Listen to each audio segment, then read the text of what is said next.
9:00 ng gabi. Madilim pero maliwanag ang buwan. Bilisan nyo na nang makauwi na tayo. Pakiramdam ko mabilis akong mapagod eh. Ani Roma sa kanyang mga kasamahang mga dalaga. Napahagik-gik pa ang dalawa niyang kasama. Sus, kung makapagsalita ka naman parang hindi ka aswang. Saka mas mabuting nandito tayo kaysa bumalik sa tribo. Nando na naman si Mando, nakakairita. Sagot ni Mera. Pero hindi nakinig si Roma. Walang kasuotan na umahon na sa tubig. Uuwi na siya at ayaw na niyang magtagal pa sa ilog. Wala naman siyang nararamdamang panganib sa paligid. Hindi rin naman talaga siya pagod. Tila ba may bumabagabag lang sa kanyang isipan. Wala na rin nagawa ang mga kasamahan niya kung hindi ang sumunod na lamang. Nagtakip lamang sila ng kaunting saplot sa kanilang mga katawan bago naglakad pa uwi. Samantala hindi maalis ang tingin ng estrangherong nagtatago sa dilim sa magandang katawan ni Roma. Ngumiti siya dahil sa pagpapantasya sa alindog ng dalaga. Nang tuluyang mawala sa paningin ng tatlo'y lumisan na rin siya. Rinig ang ilang palahaw sa gitna ng gabi. Magkagayon man ay walang lumalabas na tao dahil sa takot na sila naman ang mabiktima. Ang mga biktima pa ang sinisisi kung bakit sila napapaslang. Dahil karaniwan na sa baryo Matling ang pananalasa ng mga aswang. Alam na dapat nila kung paanong iiwasan ng mga yon. At kung kailan dapat sila magtago. Kaso imbis na isipin ng iba na siguro dahil sa matinding pangangailangan, kagaya na lamang ng pagdadala ng manganganak na buntis sa kumadrona, paghahanap ng hindi nakauwing pamilya, o di kaya'y hindi kinaya ng maliit na dampang lakas ng aswang kaya sila na biktima. Ang pakikisimpatya hindi na uso kapag namatay kay kasalanan mo. Pero bakit nga ba hindi maiwan-iwan ng ilang tao ang kanilang baryo at lumipat na lamang sa dapat na lugar kung saan malayo sa mga aswang? Sana may makatulong man lamang sa atin para mapalaya sa sarili nating baryo ang mga salot na aswang na yan. Ani Lolo Lucio, isa sa mga residente na tubo sa baryo Matling. Paano po yun? Malayo tayo sa mga tagababa. Aabutin ng 5 oras bago tayo tuluyang makababa sa lugar na yon. Wala rin susubok na tulungan tayo. Baka pagtawanan pa nila tayo kapag sinabi nating nananalasa sa atin ng mga aswang. Pwera na lamang kung tayo mismo ang aalis sa sarili nating lupain. Tugon naman ni Mako, isa sa mga residente ng baryo Matling. Kasalukuyan kasi silang nagpupulong ukol sa sumusobra ng pambibiktima ng mga aswang. Hindi na nga sila nakukontento sa mga hayop sa kagubatan. Ngayon, halos ubusin na nila ang mga residente sa kanilang baryo. Hindi kagaya dati na paisa-isa sila kung umatake. Hindi maaari. Hindi nila tayo pwedeng paalisin sa sarili nating lupain. Dito na buhay ang kanununuan natin. Dito tayo umusbong kaya wala makapagpapaalis sa atin dito. Matinding pagtutol naman ni Lolo Lucio. Nagkatinginan ng mga tao at tila hindi alam ang gagawin. May iba na naiinis dahil wala silang magawa para labanan ng mga aswang. Ang tanging iminumungkahi na lamang sa kanila ay umiwas sa mga aswang at kung paano magpatibay ng kanilang mga tahanan upang hindi mapasok ng mga nasabing nilalang. Ano naman ang magagawa natin? Tanong ni Mako. Panahon niya para gumawa tayo ng hakbang paano sila talunin. Hindi habang buhay, magtatago tayo na parang mga daga sa ating mga lungga. Desididong wika pa ni Lolo Lucio. Pagkatapos ay nagsipulasan na sila mula sa pagpupulong. Bagamat wala silang punong barangay o sistemang panggobyerno dahil sa malayo sila sa kabiasnan. Pero si Lolo Lucio ang tumatayong pinuno ng samala para sa kanilang baryo. Hindi naman kaliitan ang kanilang baryo. Malaki ito at marami sila. Maraming bata, matanda, binata at kadalagahan. Ang tanging ikinabubuhay nila ay pangangamote at pangangaso. Pero simula nang may tila na padpad na aswang sa kanilang baryo, ay tuluyan nang nawala sa paghahanap buhay nila ang pangangaso dahil nauunahan na sila ng mga aswang. Isa pa'y natatakot rin sila na sila naman ang maatake. Tila sila na rin ang nagmistulang hayop at nangangaso na rin sa kanila ang mga nilalang na aswang. Matapos ang pulong ay nagsitungo sila sa pamilya na nasawian ng kaanak dahil nabiktima ang buntis nitong asawa. Dapat mga aman, mas pinagtibay ninyo ang inyong bahay. Alam nyo naman na paborito ng mga aswang ang mga buntis. Anima ko sa mister na namatayan ng buntis na asawa. Sinamaan ni Mang Aman si Mako. Pagkatapos ay tumura ito sa harapan niya bilang pagpapayuwatig ng kawalan ng respeto ni Mako. Hindi ka nakakatulong. Nakita mo nang namatayan ng tao. Yan pang ibubungad mo. Umalis ka rito! Nag-uuramentadong sigaw pa ni Mang Aman. Naglabas pa ito ng balisong kaya napatakbo ang 13 anyos na si Mako. Wala namang nakialam. Nanood lamang sila dahil alam nila na hindi maganda ang pakiramdam ni Mang Aman sa pagkawala ng kanyang mag-ina. Wala ring nagtangka na sisihin ito ukol sa pagkamatay ng kanyang asawa. Kahit kating-kati na sila na magsabi ng kung ano-anong kapabayaan ni Mang Aman. Walang kwentang baryo. Sa oras na mailibing ang asawa ko, lilisanin ko lang buwisit na lugar na ito. Doon na nakialam si Lolo Lucio. Sinabihan niya si Mang Aman na hindi maaaring iwan ang kanilang lupain. Gagawa siya ng paraan para maitaboy ang mga yon. Pero tila binging umalis si Mang Aman ni hindi niya sinagot ang matanda kung kailan wala na ang kanyang mag-iinay saka pa lamang sila gagawa ng aksyon. Kinain ng aswang ang anak niya at iniwan nilang nakabuyangyang na tiyan ng buntis. At kahit nagsusumigaw siya ng saklolo sa mga kapitbahay, ay wala ni isang lumabas upang sumaklolo sa kanya. Kahit kung tutuusin, ay naging ganun din naman siya noong may mga nabiktima siyang kapitbahay. Kapag gabi kahit na ano pang maririnig nila, ay walang lumalabas. Ganoon ang kanilang batas. Ang ilang mga pamilya na namatayan din ng kaanak ay umayon kay Mang Aman. Sasama sila sa kanyang pag-alis at sa ayaw at sa gusto ng kanilang mga kababaryo. Iyon ang labis na magpapalungkot kay Lolo Lucio.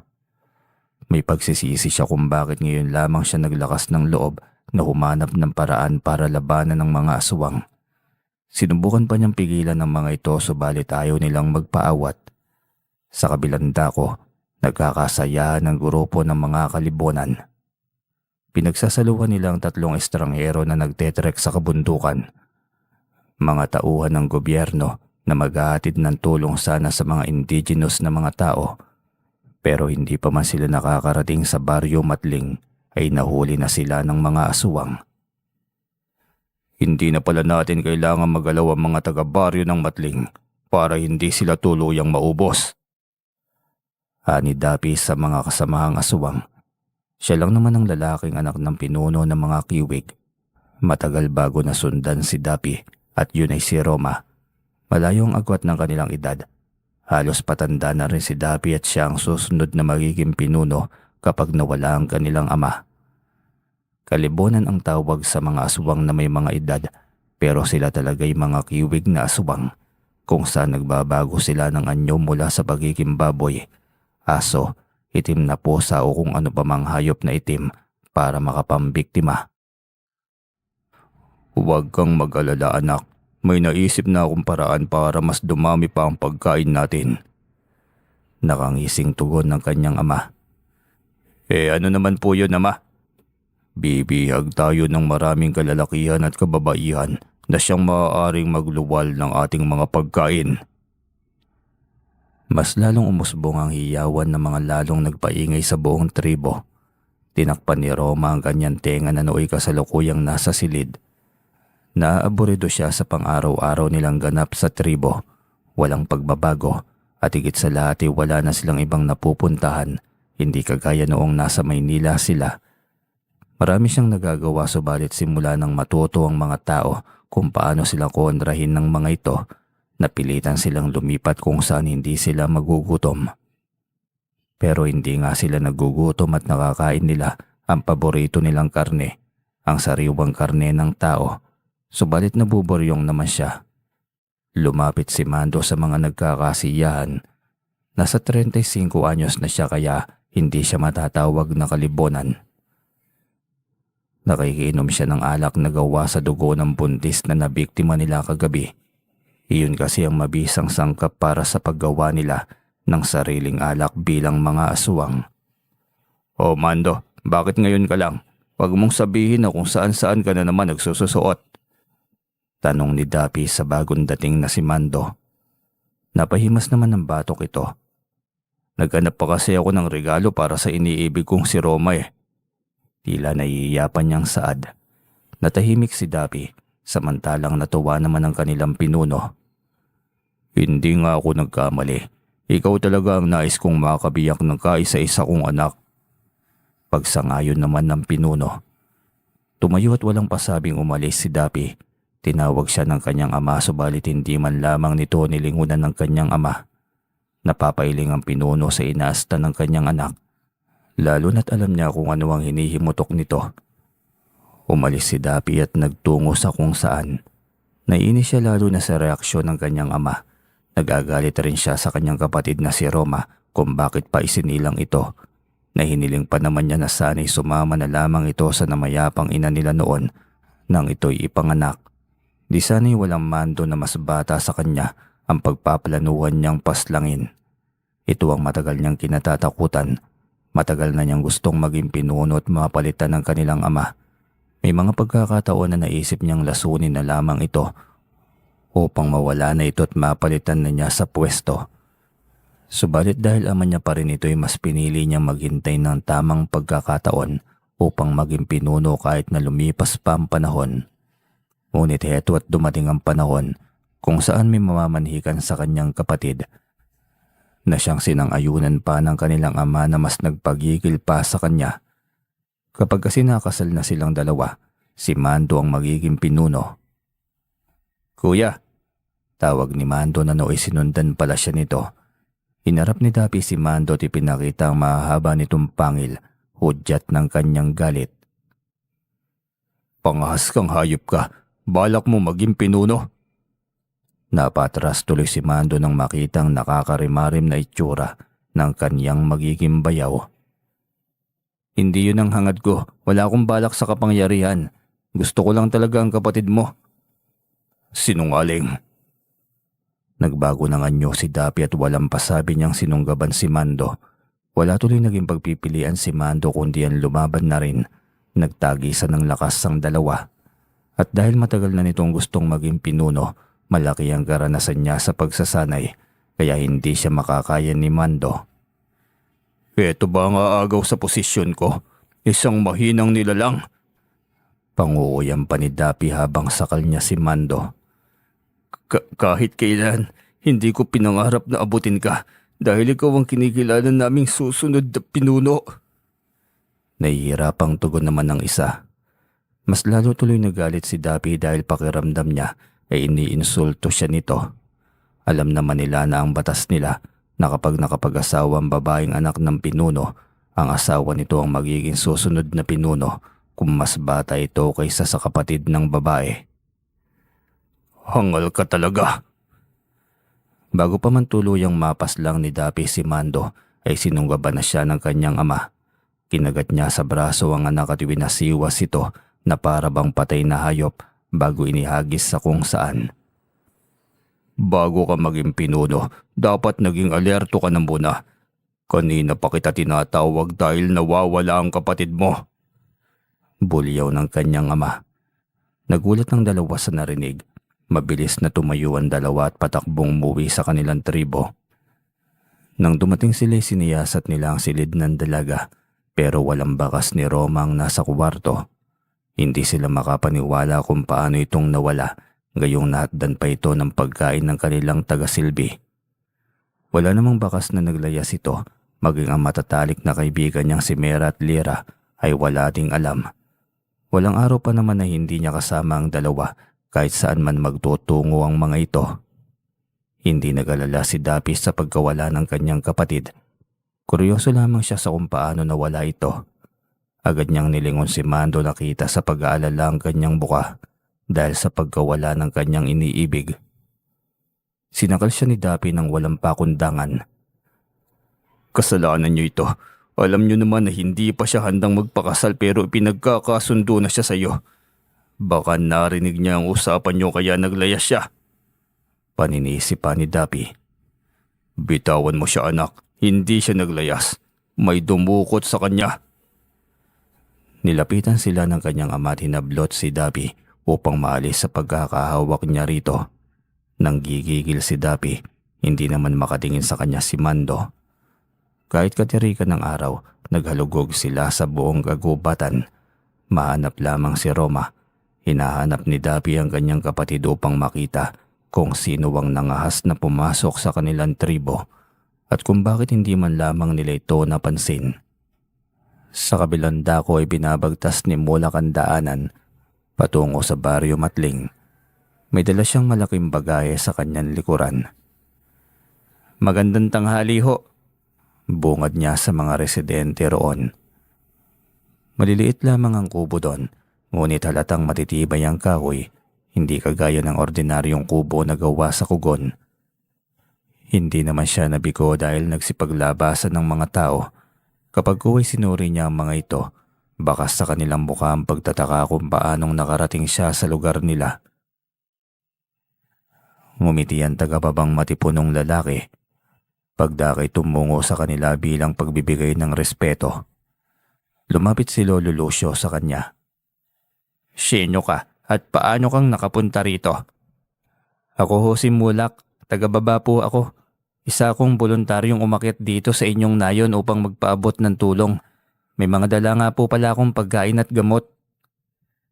Imbis na matuwa ang matanday, nagtanong pa ito ng kakatuwang katanungan. "Wala bang humarang sa iyo sa daan o may nakita man lamang na tao dyan sa labas?" Kumunot ang noo ng binata na wari iniistima nito ang katanungan ng matanda. "Lolo, mamaya nyo na siya interogahin. Patuloyin muna natin siya. Halata naman na tagababa talaga siya. Bukod sa maganda na ang kutis, malinis pa ang kasuotan at hindi gaya sa mga yun.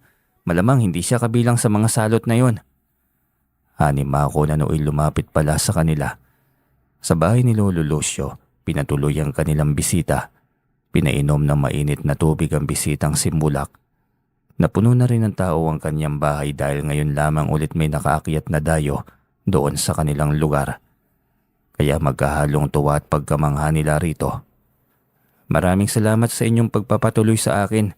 Masaya akong makita na buhay ang inyong nayon. Pasensya na kung ako lamang ang nakaakyat dito.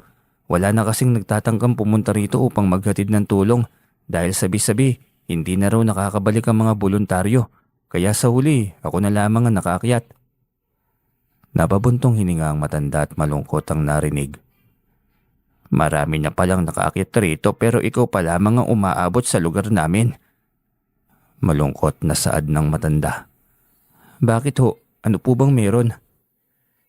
"Hindi namin alam kung maniniwala ka pero kamakailan lamang may namugad na mga aswang sa may malapit dito sa amin. Kaya halos kami rito'y natatakot na. Kung makikita mo ang mga bahay namin, lahat ay gawa na sa nara upang hindi na kami mapasok." Si Mako na ang sumagot sa kanya. Ni hindi kinakitaan ng pagkagulat si Mulak sa narinig. Kaya hinuha nila rito'y hindi ito naniniwala sa kanila. "O ikaw bata, umalis ka na sa lugar nito kung ayaw mong madamay sa pananalasa ng mga salot na aswang na yan." Bulalas naman ni Mang Aman na nooy pumasok sa bahay ni Lolo Lucio. Naghihimutok sa galit dahil sa inasta ng kanyang kababaryo sa pagkamatay ng kanyang mag-ina. May paduro-duro pa ito. Inawat ito ni Nadapi at ng iba pa, subalit nananatiling kalmado ang bisita. Naglabas pa ito ng garapon ng asin na siyang ikinataka ng lahat. "Kung ako sa iyo, sumama ka sa amin kung gusto mo pang maligtas ang sarili mo bukas. Dahil aalis na kami sa lugar na ito. Bukas ng umaga." Pangungumbinsi ni Mang Aman. Ang asin ay isa sa mga normal na pangontra sa mga asubang. Ang iba pa doon ay bawang, kalamansi, buntot pagi, pagsusunog ng goma bago magtakip silim at iba pa. Nagulat ang lahat sa narinig na wari ay hindi makapaniwala. "Paanong nalaman mo ang mga ito, iho? Di mo ba alam na ang mga asubang ay halimo na kumakain ng sariwang laman ng tao at sa gabi ay nagmamatyag lang sila ng buhay na tao at hayop upang ipanglaman tiyan nila?" Ngumiti si Mulak na wari ay normal na sitwasyon lamang ito sa kanya. "Mamayang gabi ibuhos niyo ang asin sa inyong mga bubungan at bahay. Magtanim din kayo ng kalamansi at matambukay na halaman sa paligid ng inyong bahay. Magpisa rin kayo ng mga bawang at ipahid nyo sa inyong mga bintana at pintuan. At panghuli, hayaan nyong nakabaligtad ang walis tingting sa tabi ng inyong pintuan." Tila ba nabuhayan ng loob ang mga taga-baryo Matling sa narinig. Lalo pat mukhang alam na alam nito kung paanong kontrahin ng mga aswang. Ginawa nga ng mga taga roon ang sinasabi nito. "Paanong may alam ka sa ganire, iho?" "Malalaman nyo rin ho yun kapag napuksa na natin sila." Lumapit si Mang Aman kay Mulak na wari ay nag-iba ang kanyang pananaw. Kung kanina'y kating-kati na siyang umuwi, ngayon naman ay may panggigigil na makaganti. "Anong sabi mo? Pupuksain ang mga salot na aswang na yan? Kung ganon, may gaganti na namin ng mga mahal namin sa buhay." Tumango si Mulak na siyang nagbigay pag-asa sa mga taga ron. Agad silang nagtiwala, lalo pat sa unang pagkakataon may kaisa-isang tao ang nakapasok sa kanilang baryo. Noon pa man kasi ay may kaunti silang natatanggap na tulong mula sa gobyerno gamit ang mga voluntaryo na dumarating sa kanila. Pero pagkatapos ng 2 buwan mula ng pamahayan ng mga aswang na malapit sa kanilang baryo, nawala na lamang basta-basta ang mga tulong na yon. Alam nila na may mga umaakyat pa dahil kapag napapadpad sila sa gubat, may naiiwang bakas ng damit, dugo, gamit na nahulog mula sa mga voluntaryong nagtatangkang umakyat sa kanilang baryo. Hindi sila mabibiktima tuwing umaalis sila kapag may araw dahil marami silang lumalabas upang manguha ng kamote. Yun din ang pagkakataon na nakikita nila ang mga bakas. "Makakaasa ho kayo." Maikling tugon naman ni Mulak. Ginawa ng marami ang sinabi niya. Kaso'y kulang sila sa pangontra. Limitado sa asin, walang bawang dahil malayo sila sa baba. Kalamansi ay kakaunti lamang din. May walis tingting at matambukay na natagpuan na kanilang itinanim sa kani-kanilang mga bakuran. "Maaga pa lamang ay magtago na kayo. Ako ang tatao sa labas. Kapag maaga silang maghahanap dito, maaari silang mamiktima at maaari namang hindi. Dahil sa problemang ibinigay ko sa kanila." Anunsyo ni Mulak. Hindi pa man bumababa ang araw ay umihip ng napakalamig na hangin. Narinig na ng mga residente ang mga paparating na mga aswang. Totoo nga, maagang darating ang mga aswang. Gumapang ang takot sa lahat ng mga residente. Umaasa na uubra ang itinuro ni Mulak. Hindi pa man sila nakakalapit ay napatras na kaagad ang mga aswang nang maamoy nilang nasusunog na goma na kumakalat sa hangin. Napamura si Dapi na mapagtantong pumapalag na ang mga residente sa kanila. Marami sa kanyang mga kasamahan ng umatras, ngunit hindi siya na nakikita ang sarili na magiging pinuno. Nakatindig na maayos at hindi alintana ang nakakalasong amoy ng nasusunog na goma. Ngunit magkagayon may mga nakita siyang nakatanim na makabuhay sa paligid ng mga bahay-bahay. Doon pa lamang ay may hinala na siya. Muli siyang nag-obserba sa mga bahay-bahay. Ngunit agad din siyang napaso ng maapakan ng mga asin. Hininda rin niya yon kahit papaano. Pinagmasdan niya ang paligid at napansin ng mga nakakalat na asin gamit ang matalas niyang mga mata. Dahil doon ay nagpahiwatig siya ng babala. Umungol siya ng napakabagsik. "Hindi niyo kami matatakot sa pipitsuging pangontra na ito!" Sigaw pa ni Dapi. Pagkatapos ay lumisan na ito. Takot na takot ang mga residente nang marinig ang babala ng nakakarimarim na aswang. Sa sobrang takot ay hindi man lamang nila nagawang sumilip sa siwang o butas. Samantalang mahigpit na hawak ni Mulak ang buntot ng pagi na nais niya sanang ihampas kay Dapi. Gustong-gusto na niya sana itong patikimin ng hagupit, ngunit hindi pa ito ang tamang pagkakataon. Gusto niya kapag dumating ang panahon na iyon ay mapahirapan palalo ang buong angkan nila. Kaya nagpigil siya sa pag-atake. Nang tuluyang makaalis sa mga aswang ay sa kanya tinawag ang mga residente. Nakahinga sila ng maluwag kahit papaano. Ngunit dahil madilim na ay nagpatuloy ang iba sa pagtatago, ang mga kalalakihan naman ay nagtipon sa bahay ni Lolo Lucio. "Masaya kami na gumana ang mga pangontra mo, ngunit nakapagtataka na may nakalapit pa rin sa kanila. Dahil iyon ang susunod na magiging pinuno, kaya mas malakas sila kumpara sa ibang ordinaryong mga asubang lang." Doon nasagot ang katanungan nila dahil doon ay mas lalo silang bumilib kay Mulak. Panay pa silang pasasalamat dito. Simula pa lang ito, kaya kailangan maganda tayo sa mga susunod na mga araw. Makakaasa ka sa pakikiisa namin sa iyo. Sumangayon din ng iba pa na may pag-asa sa kanilang pagsigaw. Sa kampo naman ng mga aswang, naghihimutok na dumating si Dapi. Hinarap na nito ang kanyang ama at lakas loob na inutusan na ilipat na sa kanya ang pamumuno. At anong pumasok sa kukote mo at naisip mong pababain ako sa pwesto na hindi pa ako pumapanaw? Alam mo bang may nakapasok na dayo rito sa pinamumugaran natin? May naghatid ng karunungan kung paano tayo kontrahin at may hinala rin ako na siya ang dumakip sa magaling niyong anak. Kalmadong umupo ang kanyang ama. Alam ko, matagal nang nagmamanman ang taong yon. Minsan ay nararamdaman ko ang presensya niya, minsan nawawala. Ngayon lang siya lumabas at nagsimulang maghimagsik. Akala ko pa naman ay nararamdaman mo na yon bago pa mangyari ito. May panguuyam na tugon ng kanyang ama. Tila napahiya si Dabi sa isiniwalat nito. Kung ganon ay matagal na pala itong may nalalaman. Matagal na pala kayong may nalalaman pero wala man lamang kayong ginagawa. Kailangan pang umabot sa punto na makuha niya ang paborito ninyong anak.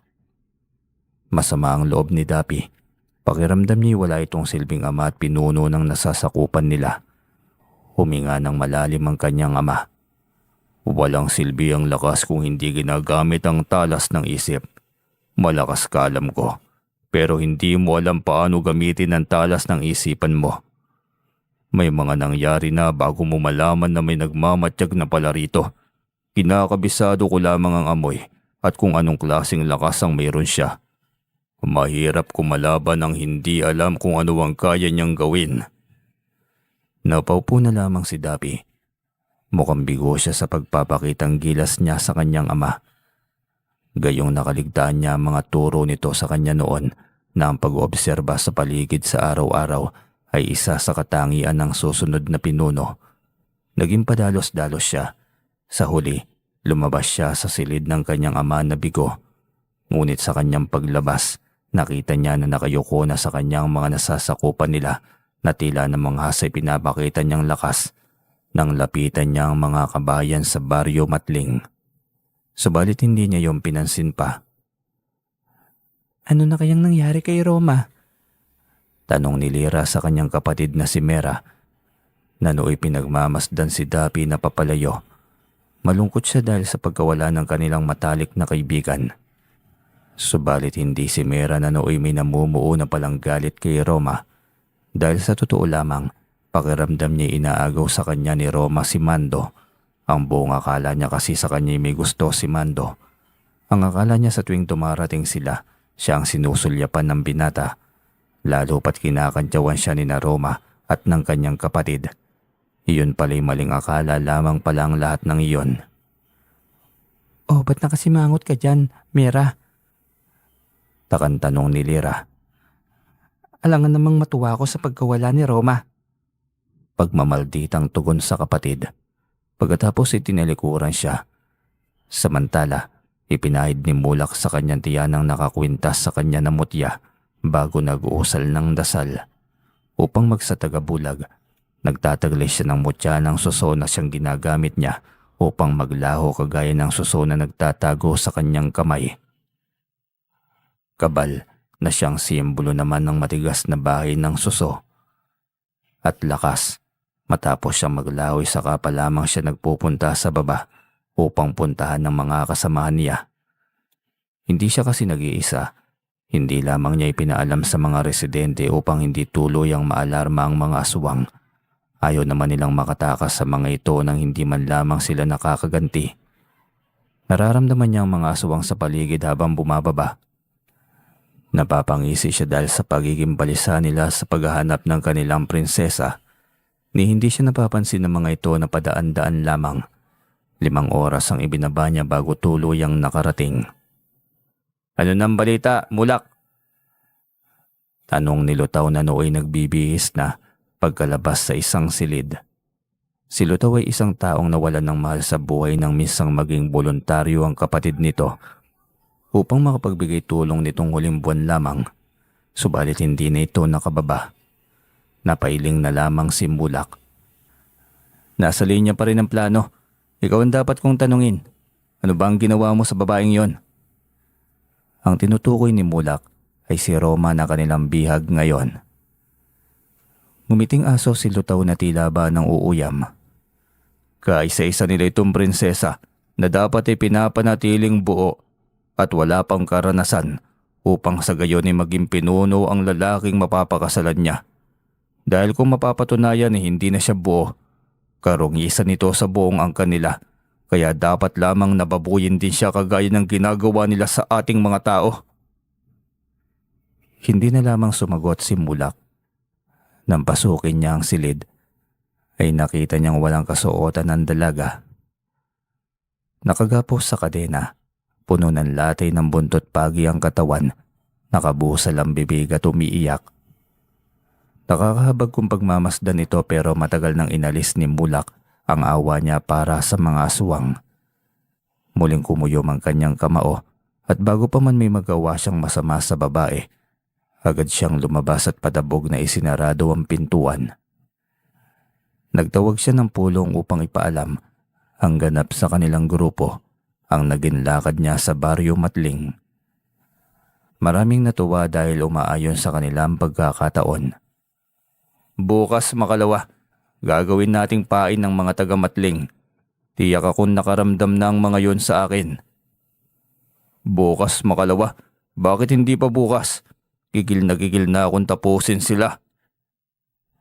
Tugon naman ni Lutaw. Hindi pa maaari. Kailangan ko muna silang lituhin kung anong klaseng kalaban bang hinahanap nila. Nagkibit balikat na lamang si Lutaw dahil wala naman siyang magagawa. Si Mulak ang may kakayahang makalaban sa mga malalakas na aswang. May maraming kaalaman at karanasan tungkol sa paglaban sa iba't ibang uri ng mga aswang. Siya na lamang ang pag-asa nila upang tuluyan na makaganti kaya sumang-ayon na lamang din siya sa kanilang gusto. Muling bumalik si Mulak sa kabundukan, dalang dalagang walang malay. Kagaya kung paano niya ito dinukot, ibinalik ang dalaga. Dahil sa malakas na taglay niyang mutya, walang nakapansin sa pagpasok niya sa silid ng dalaga. Alam niya kung gaano kalakas ang mga kiwig, lalo na si Arsad, ang kalibo ng pinuno nila. Kaya isang buwan niyang dinasalan ng kanyang mutya sa lawa kung saan niya ito nakuha, nang sa gayon ay lumakas ang puwersa nito. Hindi kasi lingid sa kanyang kaalaman na nakakaamoy ito ng lakas at presensya. Nang may lapag niya ang dalaga sa kanyang papag ay saka lamang siya umalis. May mga bantay ngunit wala namang din nakapansin sa kanya. Nasaan na ba si Mulak? Wala na siya sa kanyang silid. Baka na paano na yon? Animang Lucio nang silipin ng nakalaang silid para kay Mulak. Sumilip din si Mako at nakitang wala na nga doon ang binata. Hindi naglaon ay may narinig silang yabag mula sa kanilang likuran. Bahagya pang nagulat ang dalawa. Tinanong pa nila ito kung saan ito nanggaling. Kakamot-kamot naman ang ulo ni Mulak at sinabing napatakbo siya sa palikuran dahil sumama ang kanyang sikmura. Tila hindi pa naniwala si Mang Lucio at sumilip sa labas ng bahay. Iniestima ko may aswang ba sa paligid. Baka mamaya niya ni kasabwat nito ang mga aswang at nilalansi lamang sila nito upang makapasok silang lahat sa kanilang bahay. Huwag kayong mag-alala, hindi ako masamang tao kagaya ng iniisip ninyo. Sa susunod na araw, matatapos na rin ang mga problema ninyo. Pagkatapos ay bumalik na siya sa kinahihigaan. Nagkatinginan na lamang ang dalawa at muling bumalik sa kanilang hinihigaan. Kahit madaling araw na muli silang bumalik sa tulog. Sa kabilang banda, isang kahindik-hindik na sigaw ang pumailalim sa nasasakupan ng pinunong aswang. Maging si Dapi na nooy abala sa panginginain upang makalimot sa hinanakit ay narinig ang hinagpis ng ama. Mabilis siyang bumalik at gano'n na lamang ang pagkabigla niya nang makita ang kapatid na nakatulala at walang saplot na nakahiga sa kanyang papag. Nakatulala lamang ito sa kisame na tila ba patay na Ngunit alam nilang humihinga pa ito. Ang inis at galit niya sa kapatid ay nawala na lamang bigla. Awa ang pumalit dito. Agad niyang tinakpan ang katawan nito at hinagka ng maigpit si Roma. Nagpatawag siya ng manggagamot. Pagdakay sinundan niya ang kanyang ama, na nooy sumugod na sa baryo Matling. Kahit katirikan ng araw ay nagwala ang kanyang ama. Pinagsisira niyang mga kabahayan, pero katakataka na walang mga tao roon. "Magsilabas kayo! Iharap niyo sa akin ang dayong yon!" Sigaw ng pinuno. Subalit wala ni isa silang natagpuan na siyang nagpabahala naman sa kanilang lahat. "Halugugin niyo ang buong kagubatan. Yung iba bagtasin niyo ang daanan pupunta sa baba. Maaaring nariyan lamang sila. At maaari ring bumaba sila. Baka hindi pa sila nakakababa." Utos ni Dapi sa kanilang nasasakupan. Agad na sumunod ang karamihan. Kumulimlim ang kalangitan na wari ay nakikisabay sa galit ng mag-ama, maging si Mando na nagngangalaiting nanira ng mga kabahayan. Nang wala silang matagpuan ay doon na sila nag-iba ng lokasyon, subalit hindi pa man sila nakakalayo ay dumating na sina Lira at Mera, humihingi ng tulong. Ibinalita nila na nasusunog na ang kanilang tirahan. Nadatna nila ang kanilang tirahan na sira-sira ng mga gamit nila at higit sa lahat, halos maging abo na ang kanilang mga tahanan. "Ang anak ko!" Sigaw ng pinuno. Sinuong niyang natutupok na silid ng anak niyang dalaga subalit nagniningas na ito. Muling nagwala si Pinunong Arsad.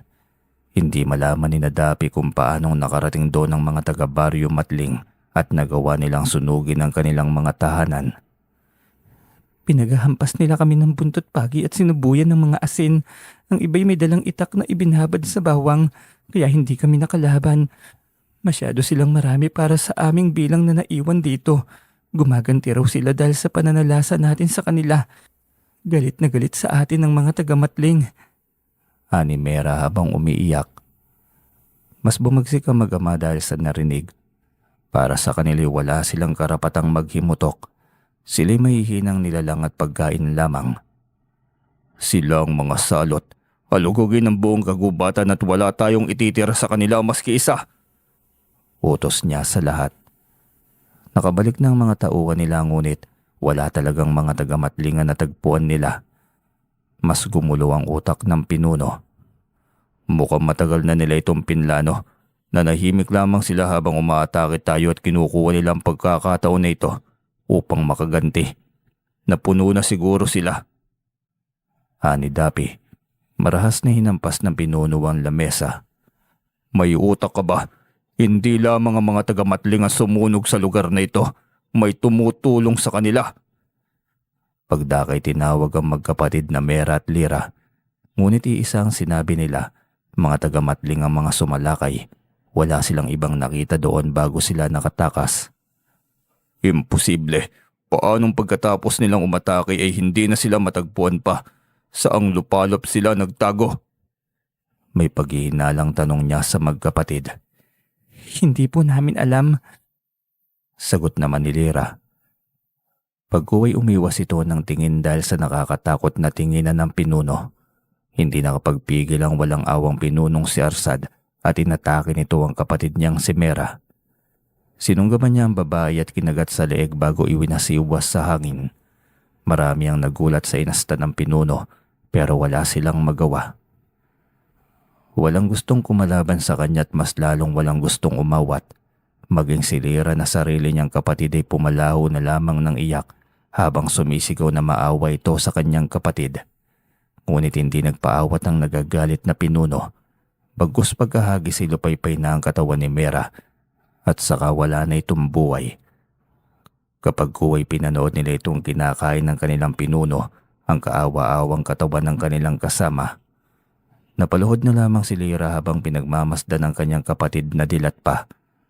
Nang matapos si Pinunong Arsad ay tila ba bumalik ng ilang taon ng kabataan niya. Alam nila kung ano ang ibig sabihin nun. Ngumisi ng nakakaloko si Pinunong Arsad. "Isang babaeng wala pang karanasan. Ang nangahas na traidorin tayo. May galit siya sa anak ko. Naamoy ko sa kanya ang dayong nakipag-ugnayan sa kanya at tumulong na matupok ang lungga natin. Kaya marapat lamang na ipanglamang tiyan ko siya. Ani Pinuno matapos bumalik ang kanyang lakas. Nagulat si Dapit na ikuyom niya ang kanyang kamao. Kaya hanggang ngayon ay naiinis siya dahil mukhang walang balak na ipasa sa kanya ng ama ang kanyang pagiging pinuno. Lalo ngayon na bumaba ng 10 taon ang kanyang kabataan. Gumawa kayo muli ng matutuluyan natin. Huwag na huwag kayong maghihiwalay upang hindi mangyari sa atin muli ang pagsugod nila. Alalahanin niyo ang kahinat na tanin niyo kung may mang tatraidor muli sa akin. Babala pa niya sa mga yon. Pagkatapos ay umalis na ito, sinundan naman siya ni Dapi upang kumprontahin. Nang makalayo sila'y saka siya hinarap ng amang pinuno. Paumanhin, alam kong matagal mo nang ninanais na maging pinuno. Ang dedikasyon mo ang dahilan kung bakit nagibayo ang lakas mo. Subalit hindi kagaya ko, ng lahi namin. Hindi nananalitay sa dugo mo ang katangian ng isang pinuno. Iisa lamang ang anak namin ni Lara. Si Roma lamang yon. Napatras si Dapi sa narinig. Hindi siya makapaniwala sa isiniwalat ng kanyang kinikilalang ama. Biglang nanginig ang kanyang kalamnan. Hindi ko po kayo maintindihan. Ano po bang ibig niyo sabihin? Maluha-luha na niyang tanong. Umaasa na mali lamang ang pagkakaintindi niya sa ama o dili kaya'y anak siya nito sa ibang babae at ama rin nito ang pinuno. Inampun ka namin dahil namatay ang totoo mong mga magulang. At hindi mo na mararapat na malaman sila dahil hindi mo na sila matatagpuan pa. Hindi ko sinabi sa iyo to dahil hindi ko gustong maramdaman mo na naiiba ka, kaya sana'y maintindihan mo ko. Doon na naintindihan ni Dapi ang lahat kung bakit tumatanda na siya hindi pa rin niya nalalaman kung bakit hindi niya maramdaman ang mga kalaban sa paligid. Kung bakit hindi niya naaabot ang antas ng karunungan ng ama at kung bakit mas minamahal niya si Roma kaysa sa kanya na siya pa naman ding panganay. Tumalikod siya at umalis nang wala man lamang sinasambit sa kinilalang ama. Hindi siya nagalit, subalit hindi rin niya magawang gumaan ang kanyang pakiramdam. Kailanman ay hindi kita itinuring na iba sa akin at nilihim ko sa iyo ang lahat. Kaya sana huwag magbago ang pagtingin mo sa akin. Paghabol pa ng ama nito, ngunit nagpatuloy lamang si Dapi. Sinundan ni Pinunong Arsad ang kanyang anak at ngumiti. Bago nagpatuloy sa kanyang gagawing pagpapalakas, hindi man niya sigurado kung sino ang kanyang kalaban, subalit sigurado siyang hindi ito basta-basta. Sa kuweba ng Pagnaw, doon nagtipon-tipon ng mga taga-Matling. Noong sumilip ang haring araw ay dinala na sila doon ni Mulak upang itago sila. Matagal na ang kuweba na yun doon na si Mang Lucio lamang ang nakakaalam. Bilang matandang tubo na sa Matling, kabilin-bilinan sa kanya ng kaninu-ninuan na sagrado ang lugar na yon. Papasok lamang sila doon kapag dumating na ang pinakamatinding unos at iyon na nga ang tamang pagkakataon. Kakaiba ang kuweba na yon dahil nakatago yon sa ilalim ng lupa. Dahil ang lagusan na yun ay natatakpan ng isang malaking bato. Dahil sa tiwala niya kay Mulak, ikiniya niya ang lahat ng mga taga-baryo sa kuweba ng Pagnaw maging si Mulak. Hapon nang dumating si Mulak sa kuweba kasama ang 5 pa niyang mga kasama, nandoon din si Lutaw na bagong miyembro lamang nila. Halata ang pagod sa mga mukha nila. Anyong nangyari? Pinainom at pinagpahinga nila ang 5. Nag-iwan kami ng mensahe na magkakaroon ng labanan sa pagitan namin. Natakot ang mga residente dahil madugo ang magiging labanan na yon. Isa pa, hindi pa nila alam ang kapasidad ng 5 kung kakayanin ba nila na maubos ang mga aswang. Nasunog na namin ang pinamumugaran nila, kaya lumipat na sila ng ibang tirahan. Napaslang na rin namin ang prinsesa nila kaya sa ngayon, tiyak nakakagati nila ang paghahamon namin. Ang kailangan nyo lamang gawin ay manatili rito dahil kami na ang bahala sa kanila. May pagmamayabang na saad naman ni Lutaw. Natuwa naman ang mga residente sa pinamalas nilang gilas. kahit papaano'y nabubuhayan sila ng loob. Tumayo si Mang Aman. Gusto kong sumama sa inyo sa labanan kahit ikamatay ko pa. Makapas lang ako ng mga salot na yan para sa aking mag-ina. Lakas loob na pagbobolontaryo ni Mang Aman. Nang marinig yun ng iba'y nagsipagtayuan din ng iba pang kalalakian at lakas loob na nagbolontaryo na sasali rin sila sa labanan. Ito na ang tamang pagkakataon na makabawi kami sa karuwagan naming noon. Ngayon, lakas loob na naming haharapin ang mga salot na kumitil sa ilon naming mga kababaryo. Anima ko. Kung gayon, hindi magiging madali ang lahat sapagkat lalakas pa ang puwersa nila. Maghahatid kami ng mas marami pang pangontra rito. Nang sa gayon ay may panlaban kayo sa kanila. Sigurado na ba kayo sa desisyon ninyo? Paninigurado naman ni Mulak. Nang mabuo ang kanilang desisyon ay lumakad na sila, liban lamang kay Lutaw dahil siya ang may iwan sa mga ito. Ang tatlo kasi may malalim na kakayahan upang hindi masundan ang kanilang mga yapak bago pa silang lumabas ng kuweba. Humawak pa ang tatlo niyang mga kasama sa kanya. Pagkatapos ay ipinahid ang mutya ng suso sa kanyang tiyan habang nag-uusal ng dasal. Bagamat tila walang nangyayari, ngunit uminit kahit papaano ang kanyang katawan. Hudyat na umubra ang kanyang kapangyarihan. Pinakiramdaman muna nila kung wala bang aswang sa paligid. Sabay-sabay ang tatlo na nag-uusal ng Latin na dasal upang hindi maamoy ang kanilang kapangyarihan. Lalo pat nararamdaman nila ang kalakasan ng pinunong arsad nang makakain ito nang wala pang karanasan na kasama nilang babae. Sa paglabas nila, walang aswang sa paligid. Mukhang nag-aanda na sila sa ating paglusob. Paniguradong magsisisi sila sa hindi nila pag-alis sa lugar na ito. Ani Mulak. Pagkatapos ay umalis na sila. Kinagabihan ay bumalik ang pinuno sa bago nilang lungga. Naroon si Dapi. Tahimik na tumutulong. Kung titingnan ay mas mukha pa siyang matanda kumpara sa kanya. Anak, halika rito. Masunuring lumapit si Dapi ngunit wala pa rin ito sa wisyo. Pumasok sila sa isang silid na nakalaan lamang sa pinuno. Ang mga tauhan nila'y lihim na nagmamasid lamang, naninibago sa inaasta ng mag-ama. Lalo na si Dapi, na nooy alam nila na noon pa man ay atat na itong maging pinuno nila. Imbis na galit ang karaniwan niyang reaksyon, ngayon naman ay tila walang paki at matamlay. Sa loob, tinitingnan sa mata ng kanyang ama si Dapi kaya nahipnotismo ito. Pagdakay inusalan niya ito ng dasal. Hindi naglaon ay ngumiti si Dapi at nakalimutan ang mga sinabi ng ama. Maging ang pangarap nitong maging pinuno. Kumusta ka anak? Ayos lang ho ama. Sagot ni Dapi na tila ba ibang tao na. Samantala masigasig na nagmamatsyag si Mando sa baryo Matling. Hindi siya makakapayag na hindi mahanap kung sino man ang lumapastangan sa iniibig niyang si Roma. Hanggang ngayon ay masakit pa rin sa kanya ang ginawa sa kanyang iniibig. Matagal na siyang may lihim na pagtingin sa dalaga. Kung kailan may lakas ng loob na siyang ligawan ito ay saka pa ito nawala sa kanya. Ang masaklap ay wala man lamang kaidi-idiya kung sino ba ang gumawa nito sa dalaga. Nang wala siyang mahanap ay muli siyang bumalik sa bago nilang lungga. Mas malaki, mas masukal.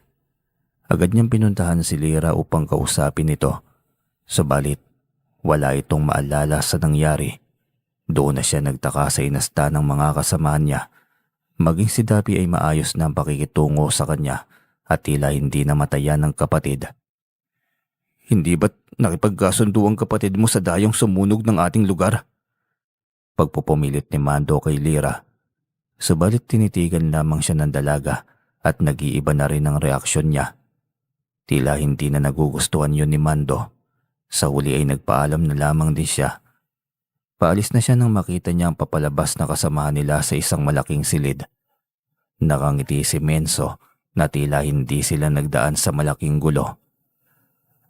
Nabahala si Mando at umalis na lamang din siya. Tila ba may kakaiba.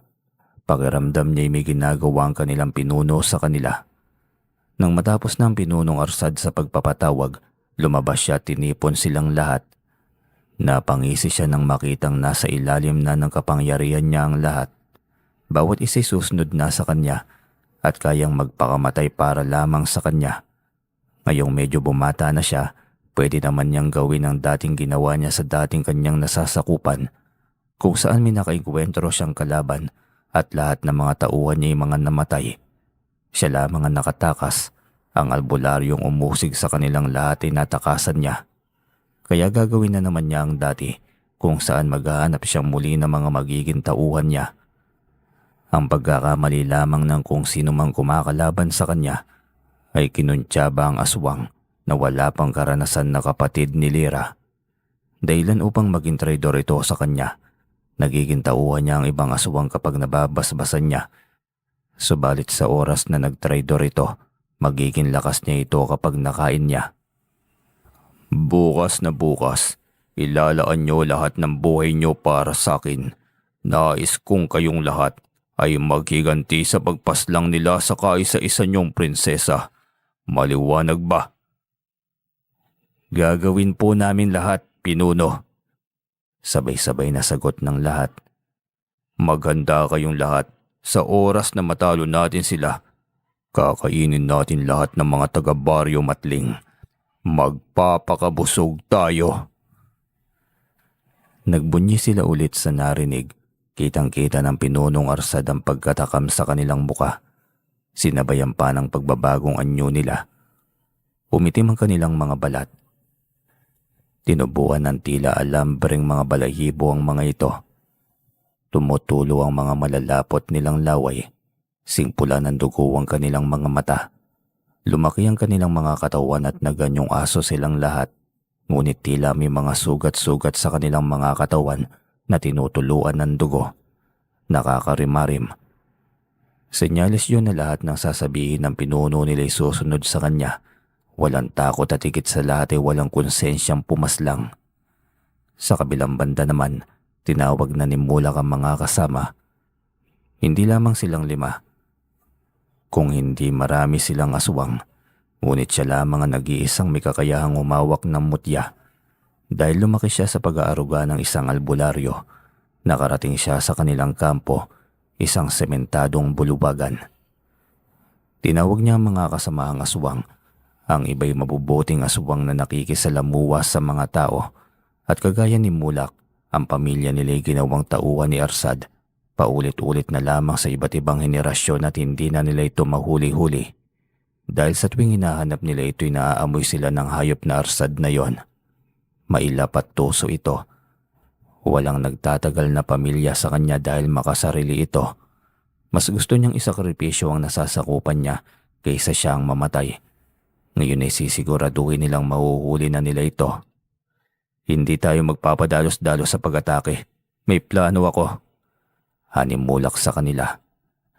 Mataman namang nakinig ang lahat at pinanood kung paanong ilublob ni Mulak ang mutya nitong suso sa isang malaking timba ng tubig. Inusalan ng kakaibang dasal na natutunan nila mula pa sa kanyang ama-amahang albularyo. Kapag dakay bigla itong nagliwanag at kumalat yon sa timba.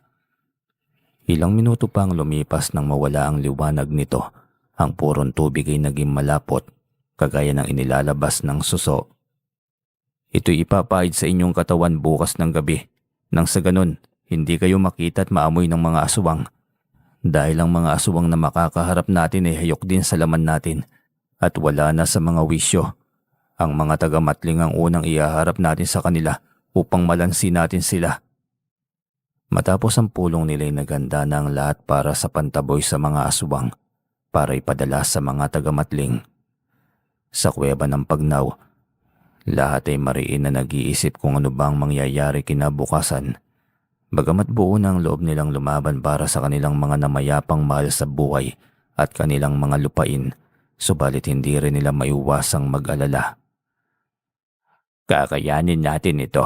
Magtiwala lang tayo kay Mulak. Patay kung patay. Ani Lolo Lucio nang makita ang mga kasamahan niya na tila pinanghihinaan na ng loob. Tumayo si Mang Aman. Alam mo pala ang lugar na to. Pero bakit ngayon mo lang itinuro? Kung sana'y sinabi mo kaagad sa amin, hindi sana'y walang namatay sa atin. Tila may paninising saad ni Mang Aman kay Lolo Lucio. Ang kabilin-bilinan ng kanununuan natin, pagtataguan lamang ito kung wala na talagang pag-asa dahil sagrado ang lugar na ito. Kung lagi nating pagtataguan ito noon pa man, di nalaman na nilang matagal na may pinagtataguan tayo. Maaamoy nila tayo. Kung wala si Mulak ay matagal na nila tayong naamoy rito. Makikipagtalo pa sana si Mang Aman nang dumating si Mulak kasama ang tatlo. May mga dalang armas. Tama ng pagtatalo. Kung kailan nagkakaisa na tayo, saka pa niyo gusto mag-away-away. Para sabihin ko sa inyo, hindi na sila yung mga asubang na may kontrol sa pag-atake. Ang kaharapin nating mga kiwig ay mababagsik. Gutom na gutom sa laman ng tao. Walang kontrol sa pagkitil at higit sa lahat, mas nakakatakot ang mga itsura nila. Nagkatinginan ng mga residente, ang mga kababaihan sa kanila nais pigilan ng kani-kanilang mga asawa na wag nang tumuloy sa pakikipaglaban. Ang katahimikan ay sumisimbolo sa pagpayag kaya kunin nyo na ang inyong mga armas. Utos ni Mulak sa kanila. Kumakalat na ang dilim sa buong paligid. Ang mga huni ng mga ibon ay lumalayo imbis na dumapo sa mga kapunuan. Maging ang mga kuliglig ay tila pinagkaitang humuni sa paligid na hindi normal sa mga kagubatan. Nakakabingi ang katahimikan at tila ba sumusundot ito sa kaibuturan ng tainga ng lahat ng naninirahan sa gubat. Wari patay na gubat ang bundok ng Matling. Sinamulak at ang apat nitong mga kasamahan ay gumagawa ng ritual habang pabilog silang nakaupo at ang mga residente naman ay mariing nagdarasal na sana ay magtagumpay sila sa kanilang labanan. Matapos yun bawat isa'y naganda ng kanilang gagamiting mga sandata. May mga buntot pagi, katas ng kalamansi, bawang, asin at mga bagakay na kanilang ipinalibot sa mga katawan nila. Inipon din nila ang pinatulis na kawayan at isinukbit sa kani-kanilang mga likod upang ipangtusok sa mga aswang. Mabisa raw yun upang hindi maghilom ang sugat ng mga nilalang na yon. Pagkatapos naman ni Mulak ay ipinahid niya sa kanyang mga kasamahan ng natirang tubig na nilubluban niya ng mutya ng suso. Matapos yun ay muli niyang hinarap sina Lolo Lucio. Kahit sa katandaan ito'y lalaban din siya para sa kanilang lupain. Lolo Mulak, kayo munang mauna sa labas. Doon muna kayo sa baryo Matling maghintay. Doon sila unang aatake. Kayo naman, baling niya sa mga kababaihan.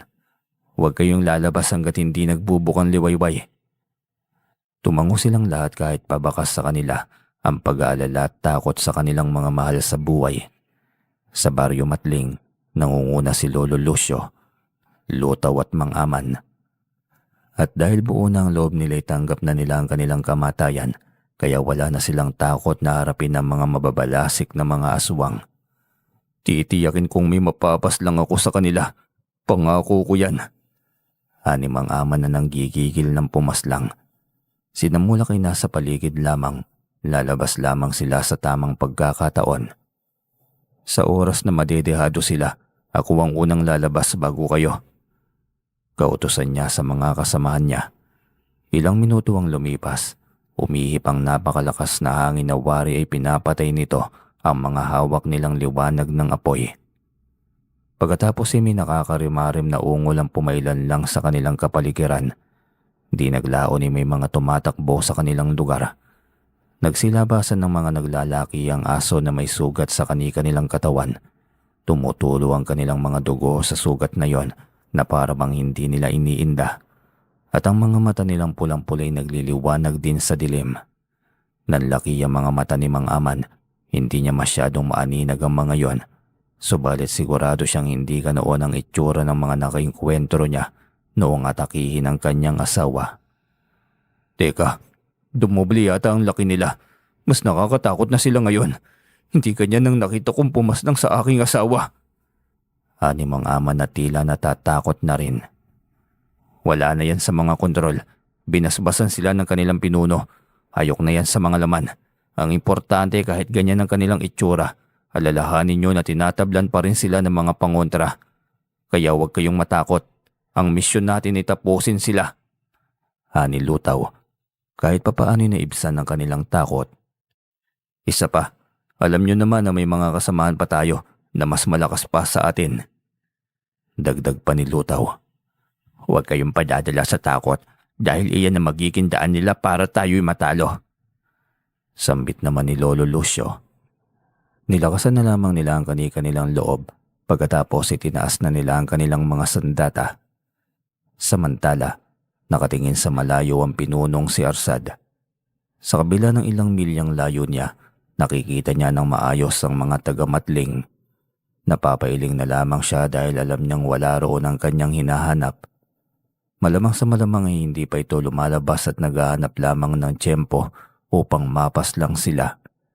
Si Dapi ang nangunguna kaya alam niyang walang matitira sa mga residente. Bagamat hindi niya ito tunay na anak, batid naman ito ang angkin lakas niya. Alam niyang sa kanya pa lamang ay limas na ang lahat ng mga taga-Matling. Kahit nagtatago ka pa, alam ko mauhuli rin kita at pagsisisihan mong kinalaban mo ko at pinaslang ang kaisa-isa kong anak. Ani Pinunong Arsad na sinabayan pa ng kanyang mga pagngasab sa walang buhay na si Mando. Pinaslang niyang kaawa-awang binata na sana'y magiging asawa ng anak niya pagkatapos ay hinugot nito ang puso. Paano ko ba iiwanan ng pagiging pinuno kung ganito ka makapangyarihan at kasarap ang buhay? Ani pa nito. Muli siyang nagsambit ng mga usal at tinutusan niya ang kanyang mga nasasakupan na kainin na ang lahat ng mga makikita nila. Wala silang ibang gagawin kung hindi ang manginain. Kaya naman ang maraming kiwik na kanina pa naglalaway ay umungol. Hudyat na hindi na sila mapipigilan sa kanilang pagpaslang. Humanda kayo sa paglusob! Sigaw ni Lutaw. Sumigaw rin ang kanyang mga kasama kapag dakay sabay-sabay silang umatake. Nagsaboy sila ng asin at humataw ng mga buntot pagi kaya may napapaungol na kiwig sa sakit. Habang si Lutaw ay tinatakbuhan at tinatalunan ang isang kiwig at sinaksak ng dala niyang kiping na may nakaukit na dasal. Agad na bumulwak ang masaganang pulang likido nito na nasaksak naman niya sa batok. Nagkikikisay ito at kapag kuway tila abong natunaw sa hangin. Muling gumalaw ng mabilis si Lutaw at iwinasiwas ang kanyang kiping. Nang may sumunggab sa kanya'y walang takot niyang sinaksak ang lalamunan ng aswang. Mga hayop kayo, lintik lang ang walang ganti. Sigaw pa niya bago dagdagan ng hiwang lalamunan nito. At kagaya kanina'y muling naging abo ang aswang. Nang makita ni Mang Lucio at ng iba pa na tinatabla ng mga aswang gamit ang hawak nilang sandata, ay mas lumaki ang pag-asa nilang lumaban. Mabilis nilang nilalatigo ang mga papalapit na mga aswang. Pagkatapos ay kumukuha sila ng pinatalim na kawayan sa kanilang likuran. At sa bawat pagsaksak nila sa malakabal na balat ng mga aswang, may lumiliwanag na letera na nakaguhit sa kawayan kaya tinatablan ng mga ito. Dalawang ibaon yung matutulis na kawayan nang sa gayon ay maging abo sila. Sigaw ni Lutaw na siya namang ginawa ng lahat. Si Mang Aman naman ay puno ng dugo ang kanyang mukha at dibdib dahil sa pagtalsik na mga dugo ng kiwig sa kanya. Bagamat ang paghihiganti ang pinaguhugutan niya ng lakas, subalit may isang sumunggab sa kanya na hindi niya namalayan. Nang umarap sa kanya ang aswang ay nakita nito ang nakakarimarim na muka. Ngumanga ito at kinagat siya sa ulo. Pagdakay walang pagdadalawang isip na kinagat sa mukha ng aswang si Mang Aman. Mabilis naman itong nawalan ng buhay. Si Mako naman ay naubusan ng armas at bago pa siya madagit ng isay si Lutaw ang humarang sa kanya. Kahit marami silang napaslang ay mas marami pa rin ang buhay sa mga kiwig. Kumpara kina Lolo Lucio, maraming namatay sa kanila. Pero panay pa rin sila ng hataw sa mga aswang. Si Dapi na may mahabang balihibo at nagdurugo ang katawan ang walang habas na pinagpapapaslang ang mga residente. Walang panama sa kanya ang mga sandata nila kahit nasusugatan siya ay muli siyang bumabangon at sinusunggaban ng makitang tao. Napangisi na lamang si Pinunong Arsad sa napapanood habang sinamulak naman ay nagpalabas naman ng mga suso sa buong gubat. Hudyat na mauuna siyang lumabas bago ang iba. Nang sa gayon ay hindi malaman ng pinuno ang plano nila. Lumabas siya't gamit ang kanyang balisong na minanapan niya sa amang albularyo. Itinaas niya yon na siyang nagliwanag. "Umatras tayo!" sigaw ni Lutaw sa mga tagamatling. Kaunti na lamang silang natitira. Sinundan nila si Lutaw. Habang ang mga aswang ay nahipnotismo sa balisong na itinaas ni Mulak, dinasalan pa yun paulit-ulit ni Mulak. Lumapit naman ang mga suso sa mga aswang at pinapasok ang mga nakatuklap nilang sugat, lalo na si Dapi na siyang inakyat ng 10 suso. Nang matanawan yun ni Pinunong Arsad ay nagalit. Ngayon ay nakita na niya ang dayong nangahas na kalabanin siya. Naginit ang kanyang dugo at tinungo ito. Hindi niya mawari kung bakit hindi niya maamoy ang dayong yon, ngunit alam niyang may binabalak ito at ayaw niya yung mangyari. Nang maramdaman ni Mulak na pababa ang Pinunong Arsad ay binilisan pa niya ang pagbigkas ng ritual. Ang mga susong pumasok sa katawan ng mga aswang ay may kung ano itong sinisip-sip sa kanilang kalamnan. Bago pa dumating ang Arsad ay nawala ng mga sugat ng mga aswang at muling bumalik sa wisyo. Ang lahat ng mga kiwig, lalo na si Dapi at Lira, nagkatinginan silang lahat at nakitang lalaking may hawak ng balisong. "Bakit kayo tumigil? Atakihin niyo ang lalaking yan dahil siyang tatapos sa ating lahi." Utos ng Pinunong Arsad na pumailan lang ang boses sa buong paligid. "Mga hangal, ang lalaking yan ang pumaslang sa prinsesa niyong si Roma." Sigaw pa niya nang mapansin na hindi pa sila gumagalaw. Bagamat hindi nila batid kung ano ang nangyayari, ngunit tumakbo si Dapi kay Mulak. Kahit papaano'y naging ama ito sa kanya, subalit nang sunggaban niya si Mulak, ay agad niya itong naiwasan. Nang lingunin niya ito'y muli niyang inatake si Mulak, subalit kagaya ng una, mabilis siyang naiwasan nito. Ipinakita pa niya kay Dapi ang naglalakihan niyang pangil na siyang ikinagulat naman nila. Isa ka ring aswang. Bakit mo ito ginagawa? Anong dahilan mo?" "Hindi yan ang nararapat mong itanong." Walang ano-ano'y nag-usal ng dasal si Mulak, dahilan upang mamilipit sa sakit si Dapi. Ang mga susong nakapasok sa kanyang sugat ay may sinisip-sip na kapangyarihan sa loob ng katawan ng lalaking kiwig. Kaya hinayaan na lamang muna ito ni Mulak at hinarap ang iba pang kalaban. Ang papalapit sa kanya na kiwig ay sinakmal niya sa leeg at ibinaon ang mahahaba niyang kuko rito. Kasabay nun ng pagbabagong anyo niya, naging malaking baboy ramo siya na nakatayo. At halos umabot na sa dibdib niya ang kanyang pangil na siyang ikinatakot ng iba pang aswang. Ang mga mata niya'y nagliliwanag kagaya ng buwan. Malaki ang dalawa niyang paa na mistulang malalaking braso. Samantala, matapos sipsipin ng mga suso at tila kapangyarihan na nakabaon kay Dapi, ay muling bumalik sa kanyang alaala ang mga nangyari. Noong 6 na taong gulang pa lamang siya.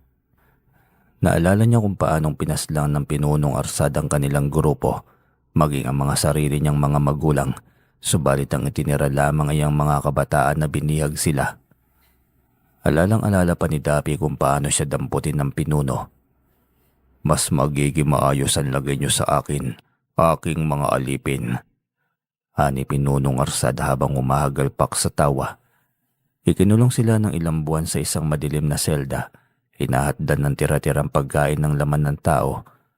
Kahit itinuro sa kanya ng tribo nila na tanging karne lamang ng hayop ang kanilang kakainin dapat. Matapos ang ilang buwan ay may kumalaban kina Pinunong Arsad na isang albularyo. At kagaya ng mga itsura nila ngayon, may mga sugat-sugat at hindi makontrol ang mga sarili. Matapos nun ay tumakas siya kasama silang mga bata. Dahil natalo na sila, simula nun ay wala na siyang maalala sa lahat. Nagising na lamang sila na ama na niya si Pinunong Arsad at bihag nila ang mga kasamahan niyang bata. Nang makabalik sila sa kasalukuyan, niyumbukos ni Dapi ang kanyang kamao at hinanap ang kanyang amang huwad. Nakita niya ito sa hindi kalayuan kung saan kinakalaban ito ni Lira. Alam ni Dapi ang rason dahil kinain ito ang kanyang kapatid. Tumakbo si Dapi patungo sa kanila upang tulungan si Lira, subalit huli na dahil nabali na ni Pinunong Arsad ang ulo ng dalaga at nakain na ito. Anak, anong ginagawa mo rito? Hanapin mo ang lalaking yon na pumatay sa iyong kapatid. Kalmadong sambit nito kay Dapi. Subalit inatake siya ng lalaki. Nagulat na lamang si Pinunong Arsad. Naaalala ko na ang lahat kaya wag mo na akong paikutin pa. Doon na napagtanto ng pinuno ang plano ng dayong iyon. Kaya wala na siyang pagpipilian kundi ang paslangin mismo si Dapi. Wala kang kwentang alipin. Pinahaba niya ang kanyang kuko kapag dakay ibabaon na sana niya sa dibdib ng papaataking si Dapi nang suwagin siya ni Mulak na naglalakihan nitong pangil. Kaya nakagat siya ni Dapi sa leeg. Subalit dahil sa makapangyarihan siya, hindi man lamang niya ininda ang pagbaon ng kuko ni Dapi sa kanya. Naampas pa niya ito sa kanyang braso pero si Mulak ginapos niya ito sa kanyang likuran. Nagpupumiglas ang Pinunong Arsad at dahil sa nakagapos ito sa likuran, kitang-kita niya kung paanong pinagpapaslang ang mga nasasakupan niya ng iba't ibang uri ng aswang. Nanlumo ang pinuno dahil bukod sa natauhan ng mga nasasakupan niya, ang mga nabiktima niyang ibang lahi ng mga aswang ay binabalikan siya. Nagpupumiglas siya kahit ang makatakas man lamang, lalo na nang makita niya si Dapi. Huwag mo siyang paslangin kung gusto mo siyang pahirapan pa. Utos naman ni Mulak. Dahan-dahang nagsidikitan ng mga suso sa Pinunong Arsad at hinigop ang kapangyarihan na nagpapalakas sa kanya. Napahiyaw sa sakit ang kalibonan. Bumalik ang katawan niya sa pagiging butot balat. Nang bumuka ang liwayway, pinalibutan ng mga kasamaan ni Mulak ang pinuno. Kasama na doon si Dapi na nooy nalaman na biktima rin ang kanyang kinilalang ama. Ngayon ay malalasap mo ng ilang daang taong pamumuhay sa mundo. Ngunit sa madilim na lugar kung saan nag-iisa ka na lamang. Parang awa yun na. Patawarin niyo na ako. Paslakin niyo na lang ako. Subalit tuluyan siyang ikinulong sa kuweba ng Pagnaw. Walang kasama. Madilim at malalim. Sumisigaw siya ng tulong at pagmamakaawa. Ngunit tuluyan ng isinarado ni Mulak ang bato. Nilagyan pa ito ng kadena at muling pinatungan ng isa pang malaking bato. Marami ang nagsakripisyo ng buhay, kaya pagyayamanin pa namin lalo ang lupain namin. At sa mga mahal sa buhay na naiwan nila, hindi namin sila pababayaan. Mulak, maraming salamat sa tulong ninyo. Kung wala kayo siguro'y hanggang ngayon, isa-isa nila kaming ipanglalaman ng tiyan nila. Taos-pusong pasasalamat ng matanda, maging ang mga tagamatling. Tumango lamang si Mulak pagkatapos ay umalis kasama ang ilan niyang mga kasama. Tapos na ang paghihiganti nila at may natulungan pa sila. Sa bulwagan ni Mulak, nag-anunsyo siya ng mahalagang bagay sa kapwa niya aswang. Dahil sa nangyari, naisip kong gumawa ng sistema para sa lahat ng iba't ibang kalahi nating aswang upang mapanatili ang kapayapaan sa pagitan natin at ng mga tao. Tayo rin ang susugpo sa mga sarili nating kalahi kapag sinira nila ang batas na gagawin ko. Lahat ay sumang-ayon, hindi dahil sa aswang sila ay wala na silang karapatang maging mabuti. Bala ko pa sanang magpayanggaw sa inyo, kaso dahil sa sinabi mo, bossing, magiging tao na lang ako. Biro pa ni Lutaw na kaisa-isang tao na nakakaalam na aswang sina Mulak. Nagkatawanan naman ang lahat. Pagkatapos ay nagkaroon sila ng salo-salo para sa pagtatagumpay nila. Sa kabilang banda, sinusubukang gumapang ng Pinunong Arsad para makalabas, ngunit wala siyang maaninag. Sinusubukan niyang ibalik ang kanyang lakas, ngunit sa tuwing ginagawa niya yon, tila may sumisip-sip ng kanyang kalamnan. Nakaramdam siya ng kilabot sa kauna-unahang pagkakataon, kung saan ay nagpakamatay na lamang siya, ngunit hindi uubra kung walang papas lang sa kanya. Dahil ang pagkain niya ng mga babaeng wala pang karanasan ay dumugtong sa buhay niya na hihintay niyang matapos bago siya mamaalam.